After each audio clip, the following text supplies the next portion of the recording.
तो ऑर्गेनिक में multiple reaction mix होके ही आता है। आप सिर्फ और सिर्फ हाइड्रोकार्बन या हेलोजन डेरिवेटिव करके काम नहीं चल सकता, यानी आपको सारा रिएक्शन ढंग से टिप्स पे होना चाहिए। एक बात तो ये है। फिर इस तरह के सवाल, बड़े बड़े सवाल करने का प्रैक्टिस होना चाहिए। प्रैक्टिस करने के लिए क्या कर सकते हो? तो यार प्रैक्टिस करने के लिए एक तो सबसे अच्छा रिसोर्स ऑलवेज क्या होता है?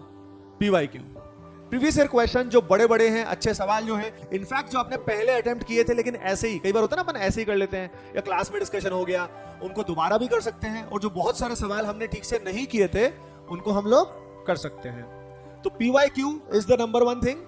दूसरा, अगर आपकी कोचिंग के अंदर जो मटेरियल मिल रहा है उसमें इस लेवल के सवाल हैं, ऑब्वियसली वो बहुत अमेजिंग सोर्स है।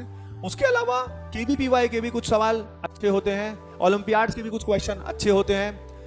दूसरा, एक चीज मैं आपको बताना चाह रहा हूं, बुक्स से बच के रहना ऑर्गेनिक केमिस्ट्री में, है ना, ज्यादातर से मेरी ठीक है। क्या इशू होता है, बुक्स में अच्छे अच्छे क्वेश्चंस मिलेंगे आपको, लेकिन वो बहुत ढूंढ के मिलेंगे। आपने देखा होगा कि जो कुछ पुरानी काफी फेमस किताबें हैं उनमें सवाल तो डिफिकल्ट हैं, डिफिकल्ट मिलेंगे, ट्रिकी भी मिलेंगे, लेकिन वो बिल्कुल सिलेबस में ही नहीं होते। वो क्वेश्चंस पता है कहां से लिए हुए हैं, वो क्वेश्चंस हार्वर्ड, एमआईटी और बाहर के कॉलेजेस में जो टेस्ट हैं उनसे उठा लिए गए, जिनमें ऐसे ऐसे रिएजेंट यूज किए गए जो आपके सिलेबस में होते ही नहीं। जैसे कि there are so many reagents, like एक होता है 9BBN, 9BBN, है ना, अजीब सा है, क्या करता है क्या, ऐसे बहुत सारी चीजें। तो उनसे बच के रहना, उससे आपका मोराल पढ़ने की बजाय डाउन ही होगा।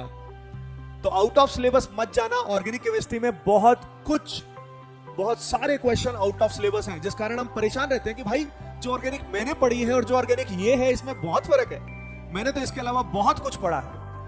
कोटा में normally, not at ATP star, but normally Kota के अंदर ऑर्गेनिक केमिस्ट्री को इतना है, इतना करा देते हैं।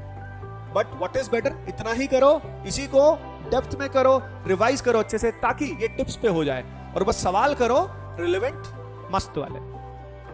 ऑर्गेनिक में अगली चीज एक और लास्ट बताना चाहता हूं ऑर्गेनिक केमिस्ट्री स्पेसिफिकली आप सभी ऑनलाइन स्टूडेंट्स को भी, वो है बुक रीडिंग।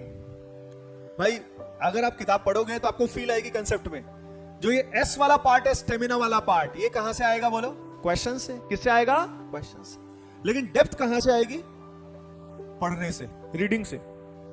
या तो आपको अब तक आ चुकी होगी, अगर नोट से या क्लास से नहीं आई है तो मुझे, तो मैं खास तौर पे बता रहा हूं, जो बुक से हम सेलेक्टिव पढ़ते हैं, जैसे मान लो SN2 रिएक्शन है, अगर हमने कहीं से अच्छे फॉरेन ऑथर की अच्छी किताब से पढ़ लिया, बहुत अच्छा कॉन्फिडेंस बढ़ता है, राइट? तो बुक रीडिंग सेलेक्टिव, क्योंकि देखो फॉरेन ऑथर की जो अच्छी अच्छी किताबें हैं बहुत सारी हैं, सोलोमन्स, PY ब्रूस, क्लेटन, और भी 10 किताब। मैं अभी कोई रिकमेंड नहीं करने वाला, बस पर्सनली वैसे मुझे PY ब्रूस अच्छी लगती है, क्योंकि उसका जो कंटेंट है वो फिर भी जेई के लिए काफी रेलेवेंट है।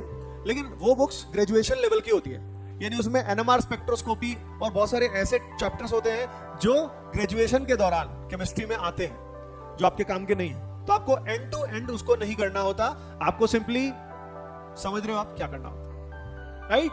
सो to conclude, I have told you, organic chemistry में मचाना आसान है, यू कैन डू इट, अगर कंसेप्चुअल डेप्थ हो और अगर स्टेमिना वाले क्वेश्चंस किए हुए हो, आप कुछ भी कर सकते हो।